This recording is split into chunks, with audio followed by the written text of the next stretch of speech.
Welcome back into the Tide Talk podcast on the Believe Podcast Network. Stacey Blackwood here with Jake Thomas. Jake, what's up, bud? Man, doing good. Just glad tomorrow is Friday. Let's bring on the weekend. Well, that's good news for you. You don't work a weekend shift like I do, Well, so yeah, that's true, but it's good for me. yeah. All right, yeah, we're excited to be back again with an episode. We're going to give everybody a couple minutes to get on the show. hmm We're certainly excited to be doing another live episode. If you are watching right now, make sure you share in our Facebook group. Share the YouTube link, the live stream on Facebook. If you're watching on Twitter, retweet that. We'd certainly appreciate that. And real quick, gotta pay the bills around here. We want to tell everybody about Yep. our friends at betonline.ag. If you're into sports betting, then betonline.ag is where you should go to win money today.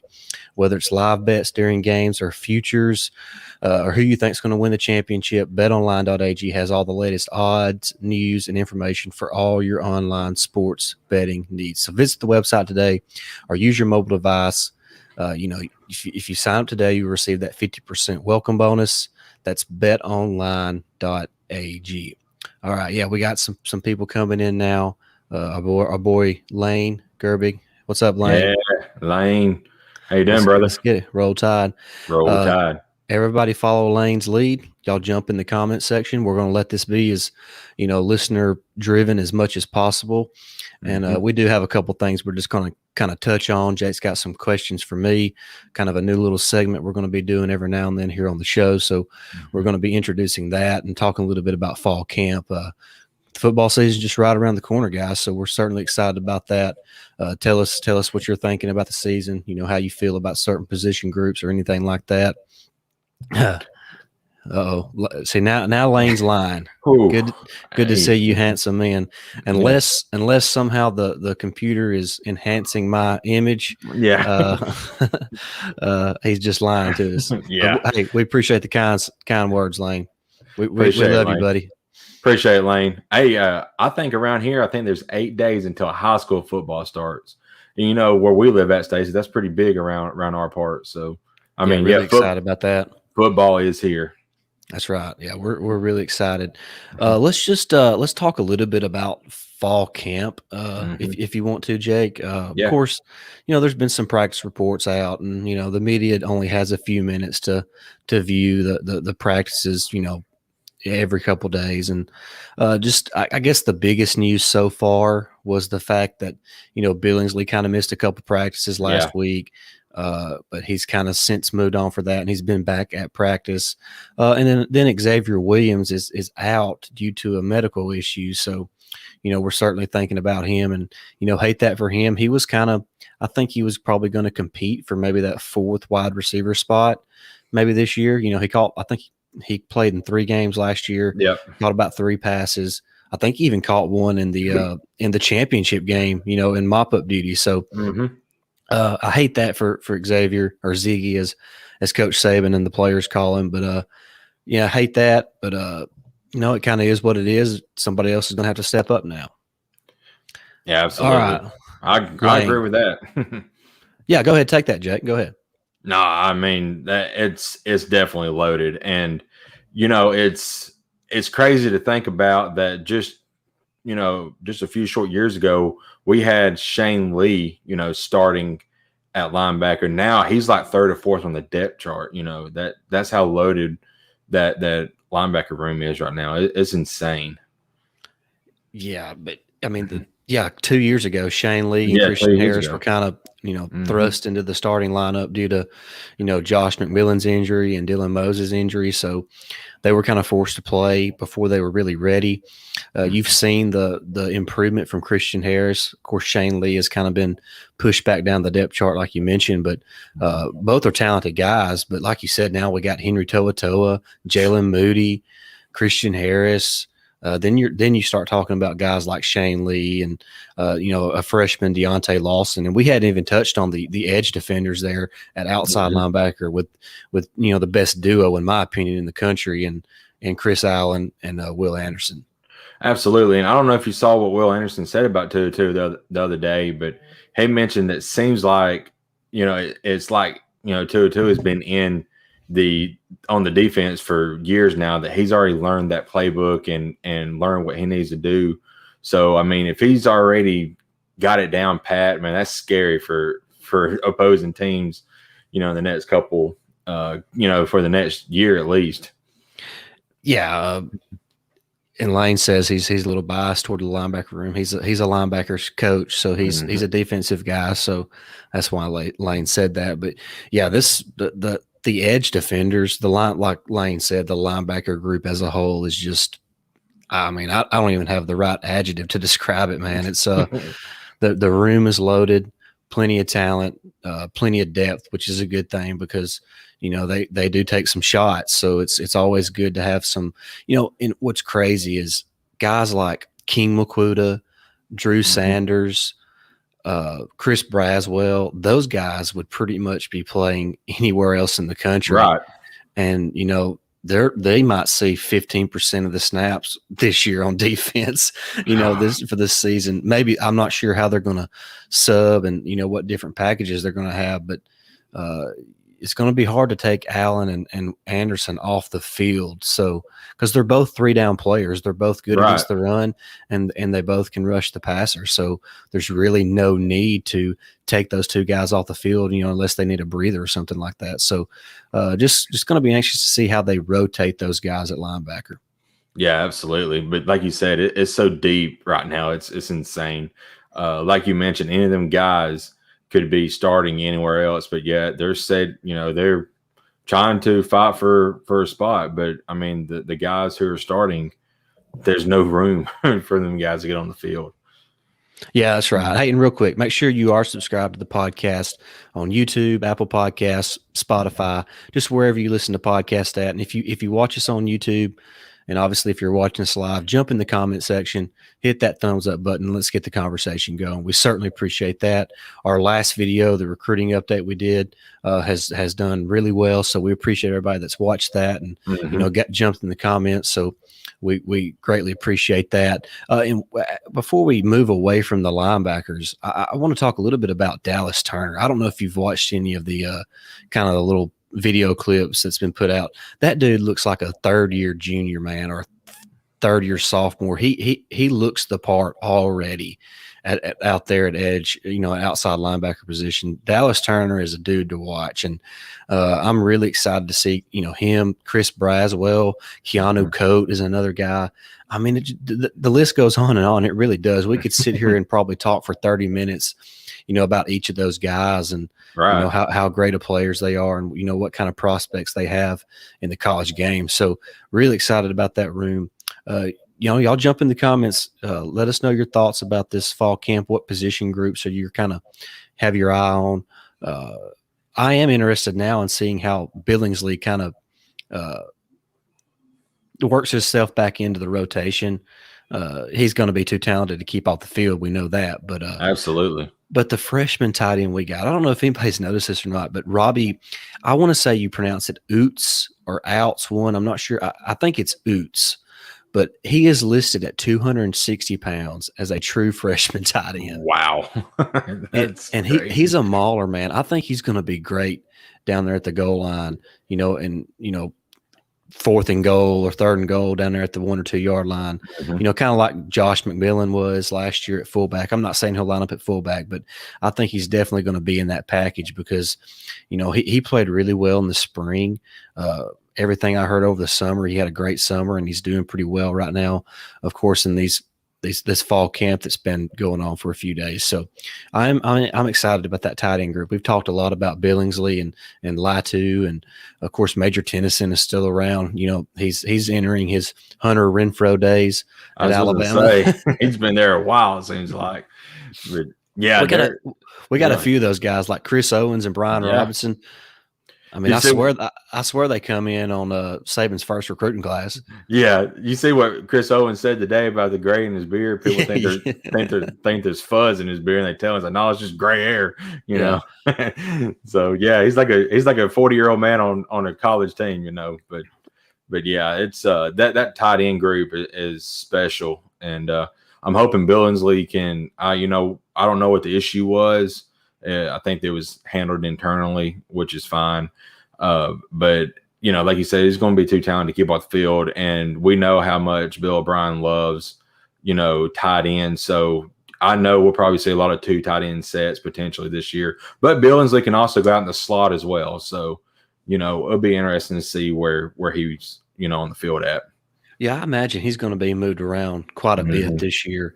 And I think that's maybe one of the reasons that he's had to kind of, I guess, refocus a little bit is because of how important he could be for this team. With the loss of Smitty and Waddle, and Miller Forstall's gone now. He was a popular target for Mac Jones, especially in the red zone or short down and distance. A 3rd and 5, a 3rd and 4. A little bit too long of a play to try to pick up on the ground. So you try to find the tight end, and Miller was really good at that. So we ran a lot more 12 personnel last year than I think most of us remember, simply because of the weapons that we had. But Miller Forstall was a pretty big piece of that offense last year, and it's going to be not difficult to replace him because we have talented guys. But there's a role now that has to be filled. With Miller gone, but I am excited about Cameron Latu and Jaleel Billingsley. Absolutely. And I want to move to the running backs real quick. Did you see, I forgot who put it out. It might have been Saturday Down South, their Twitter page, but they had Brian Robinson listed as the 3rd best running back, in the SEC, I think it was in college. And he was ahead of like Isaiah Spiller and so what's your thoughts on Brian Robinson? I like B-Rob. I think he's going to be a little better than what most people think. I mean, the truth is he hasn't really had a chance to be the guy. Mm-hmm. I mean, when him and Najee got there, Damian Harris was still there. And then of course it was Najee Harris's turn. So and Najee was a 1st-round draft pick, and he's doing really well in the NFL preseason. Mm-hmm. Lane says Brian Robinson should get the start. McClellan 2nd string. Yeah, I could see that.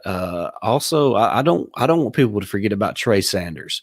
Before Trey Sanders had the car accident, he had kind of started taking over the 2nd most carries on the team behind Najee. He would kind of got in front of B-Rob before that car accident. If you remember that Tennessee game, the Mississippi State game, he was starting to find his way into some carries. And I'm with Lane. Lane says right here that he's excited about the ground game this year. Yeah, aside from the running backs, think about what Bryce Young can do with his feet, not just design runs, but the ability to escape the pocket and, make plays with his feet. And, the defense has everybody covered on 3rd and 10. And what do you know, there goes Bryce Young for a 12-yard scramble. So I think we're going to see a good bit of that.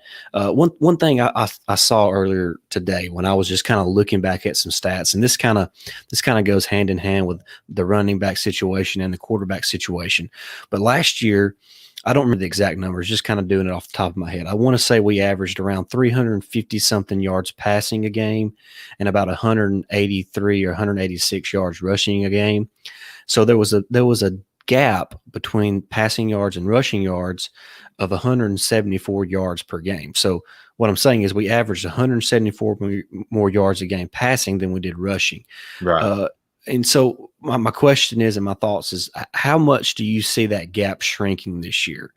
I could see it really being 100 yards or less. I could see us averaging roughly 275 passing and 225 rushing. That's kind of what I can really see that happening this year, just with all the backs we have, with Bryce Young's ability to run the football. So just kind of what's your thoughts on that? I thought that was kind of interesting, how big of a gap that was last season. Yeah, that is a big gap, but yeah, it seems like we've been using the RPO a lot here lately, especially with kind of like Tua and Mac and guys like that. But this year, with I know Bryce Young is uber talented and he's going to get his shot and in all the games, but I think we're going to see more of a balanced attack per se, maybe running a little bit more than what we have in the past. Now, I'm not saying we haven't run the ball at all, because I mean we did, because Najee tore him up last year, but But I mean, I think it's going to be more of a balanced attack, more, just because I mean, you got to get Bryce, got to get his feet wet, the first couple games, and let the offensive line gel a little bit. And for me to let the offensive line gel, you run it right up the middle and get behind somebody's butt and say, get out of my way, and push some guys off the line for me, So I think B-Rob's, and B-Rob gets down on his, he lowers his shoulders and goes through a whole lot crazy, Yeah, and So, he finishes runs. Going back and watching last season's highlights of B-Rob, he always finishes runs real hard. yes. Yeah, Lane's just kind of echoing what I said. The passing average nearly doubled what the rushing average was, and that's right. I want to say we averaged about 183 yards on the ground a game, but the difference between rushing and passing was 174. So yeah, you're right that we pretty much doubled up our passing yards compared to our rushing yards. So I don't see that being the case this year. No, and it's not that. I mean, last year you had Smitty and we had Water for a time. I mean, you had two reliable guys to go to, and we had Mechie who kind of broke out last year. But this year you have Mechie, you have Bolden who's reliable, and then you have the transfer from Ohio State coming in. But after that, it's a group of guys who has a little bit of experience, but some of them don't have any experience at all in games besides the spring game. So who's going to be that fourth wide receiver to step up, or the third, potentially? So I think we're going to run the ball a little bit more this year than what we have in the past. Yeah. All right. Lane says, I didn't forget about Trey, by the way. I just don't think he's the same guy he was based off what I've seen from camp. Would love for him to be the guy. Me too. Yeah. But I'll say this, especially with running backs in camp, you can't see anything about a running back until they're actually scrimmaging and Right. having to run between the tackles. I mean, running backs just really work on fumbling drills.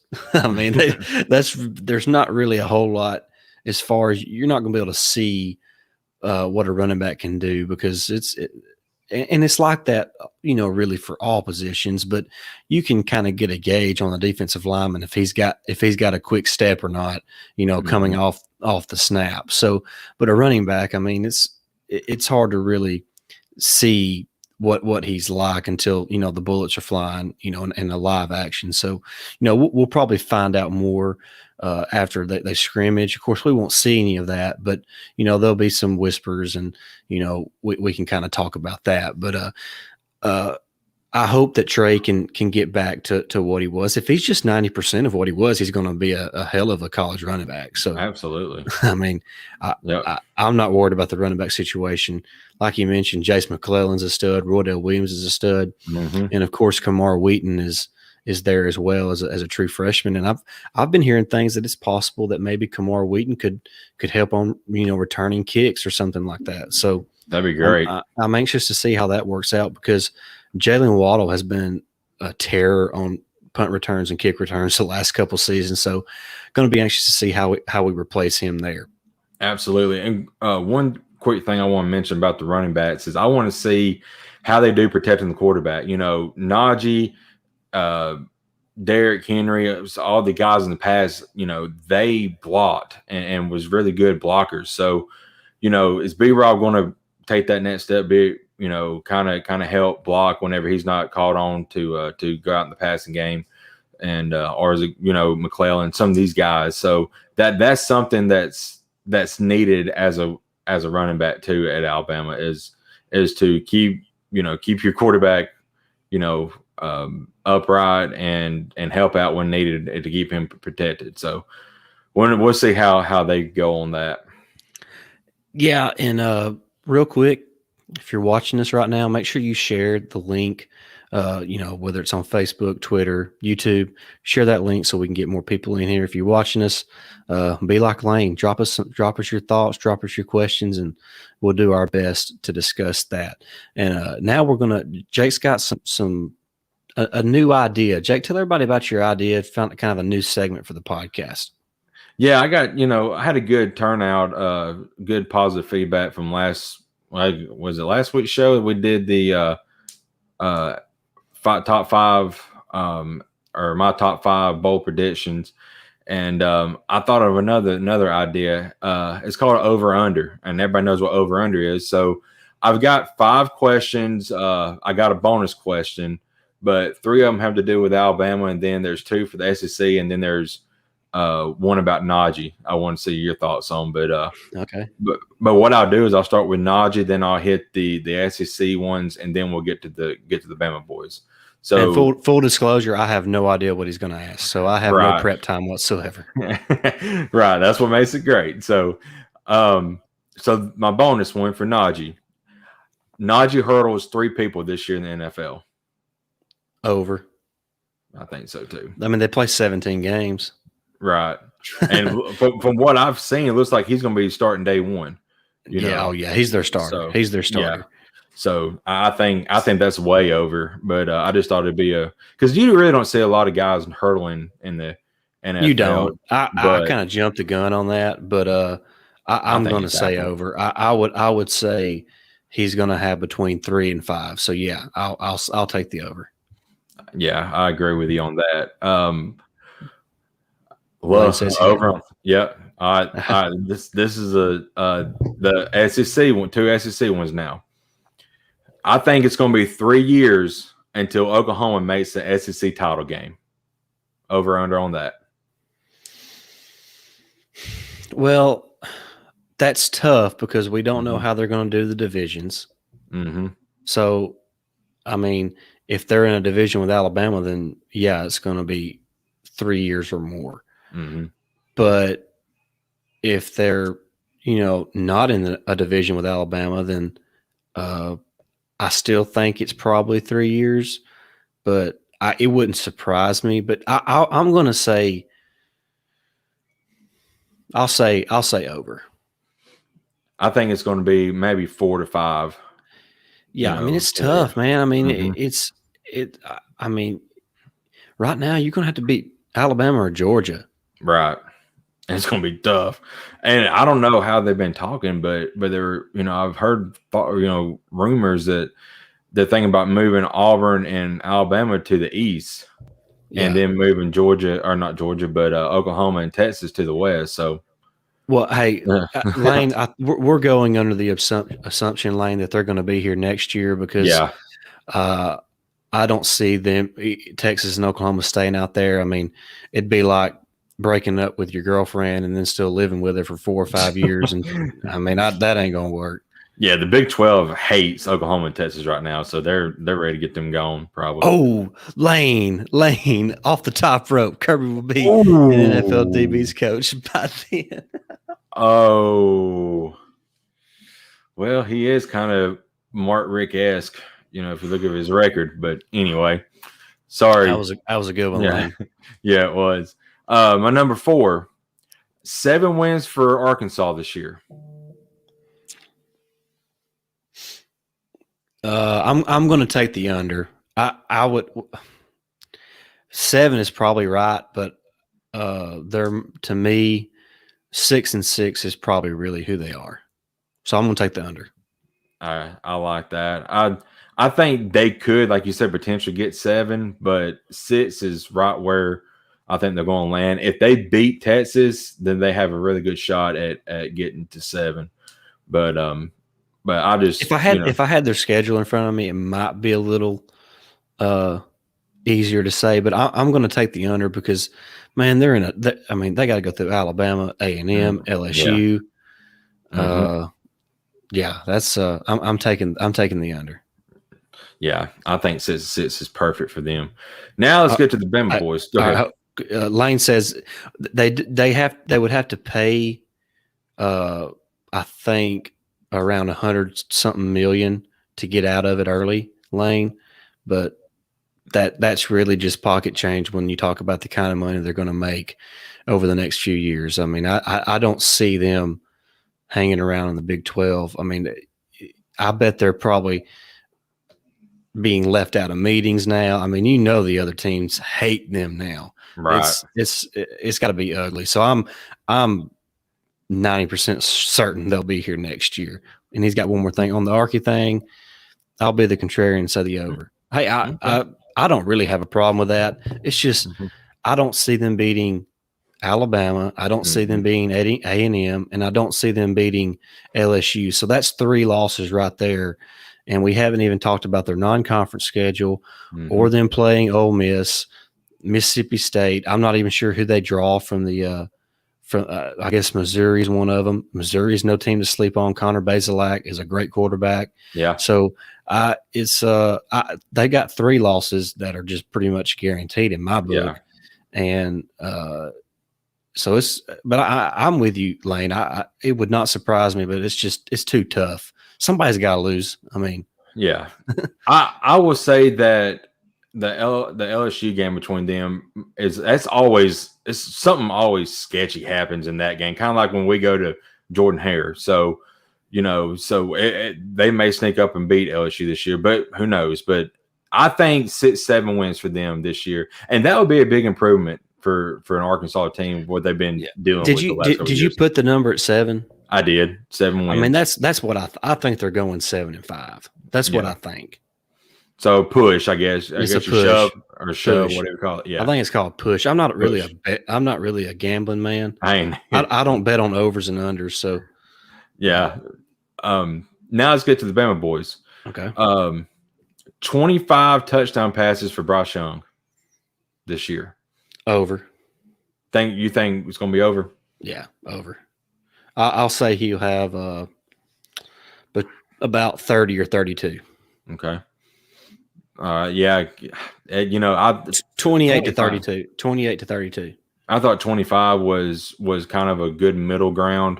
Yeah, I mean that. But yeah, I mean I could see it happen because I think Bryce, like we said earlier, is uber talented. He just got to get on the field and show it, and I think he will. But I think he'll 28-30 is a perfect range for him, and I believe it could happen. Yeah, I'm taking the over on that. All right. Malachi Moore, 5 INTs this year. He had 2 or 3 last year. I'm taking the under. Okay. That's 5 interceptions in college is a lot. I mean, that's a lot. Yeah. So I can't go with that. I'm going to take the under. It wouldn't surprise me if he got 3 to 4 again. If he got to 5, our defense had a hell of a year. And that's what I'm hoping for. Yeah. Well, even if he don't get to 5, we'll have a hell of a year. Oh, yeah, absolutely. You got a question? Well, Lane I think this is back on Bryce Young. He said he'll take the over, but he could run for a few as well. Yeah, that's the only thing that was kind of holding me back a little bit. But I could see him getting about 28 passing touchdowns and about 4 to 5 rushing touchdowns. Yeah. That's kind of what I'm picturing for Bryce Young this year. Oh yeah, let's go ahead and soapbox for a minute. Ain't it bull crap that he was snubbed for the Thorpe? Yeah. He's talking about Malachi. Yeah, dude, it was. He was as good a defensive back and as a true freshman. Yeah. I mean, he was unreal. And he was kind of like, he's just one of those guys who makes the play. I mean, he always makes the play when you need a play made. So, he was, he was snubbed. Rockard was kind of snubbed as well. Mm-hmm. But who cares? We hoisted that trophy up at the end. That's all I care about. That's right. And, going back to Malachi, I think late in the season last year, he kind of dealt with a little bit of injury problems. Yeah. He had some problems. I'm hoping when he's 100%, dude, he's one of the best backs in the nation. And he's going to be a true sophomore this year. So it's amazing how good he is. And my last one, and Lane's talking about how he was snubbed on the preseason watch list for this year. Yes, that's a joke. They don't even watch. They don't watch college football apparently. Who figures that list up? Apparently, it was a moron. Yeah, because that's a bunch of snubs on there. From Alabama. This next guy, if this happens, our defense is going to be legit. But Right. 10 sacks for Will Anderson this year. Oh, over. I think so. I think it's going to Yeah, he had seven. He had 7 Yeah. last year. And the last 5 games? Right, in the last 5 games. Right. So yeah, just give me the over. Uh, I would say a good number is about 13.5 for Will Anderson this year. Yeah. Lane, what do you think on that one? Yeah, I mean, it's easy. Yeah, I think it's easily 10 because first of the year he's kind of feeling his way on the field. He was over pursuing a little bit, but once he got it down, dude, he couldn't be stopped.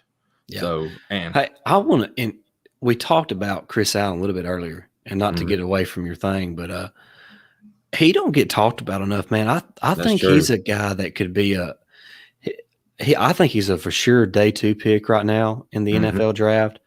But I think if he continues to improve the way he did last season, he could work his way into that latter part of that first round of the draft. So absolutely. Yeah, it's okay. Lane says, I'll say easily 12.5, but Fedarian could take some of those numbers. Yeah, dude, Fedarian is like, dude, I love that guy. I know. I love that guy.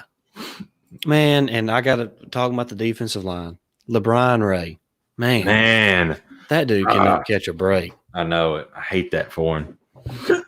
Excuse me. But yeah. I hope he can be back for the first game. I'm not sure. I know last week Saban said a couple weeks, but I don't know if he means a groin injury. Yeah. Man, I hate that. Dude, yeah. He's another guy who, when he's on the field, he's another wrecking ball pretty much on that D line. And I mean, that D line, I mean, everywhere is stacked at Alabama right now. But that's why I think this defense is going to be so special. And it's going to live up to the hype of, and maybe even better than the 2016 team. And that's pretty high standards. But yeah, the defense is going to be special. I don't think there's any doubt about that. All right. But that's all the over-under I had. Sorry. I just couldn't stop it. Howard Stern. I never thought Howard Stern would be mentioned on this show, but here we are. Leave it to Lane to mention Howard Stern. I know it. But Lane, if you're here for a very professional podcast, you're at the wrong place. Yeah, you're not going to get that here. I'm sorry. Lane, you ought to know us better than that. Right. You known us how long now?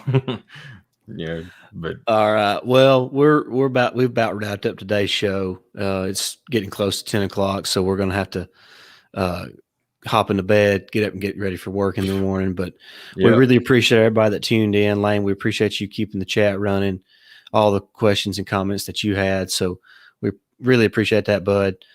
Make sure you are subscribed to the channel, YouTube, hit that thumbs up, get in the comment section below.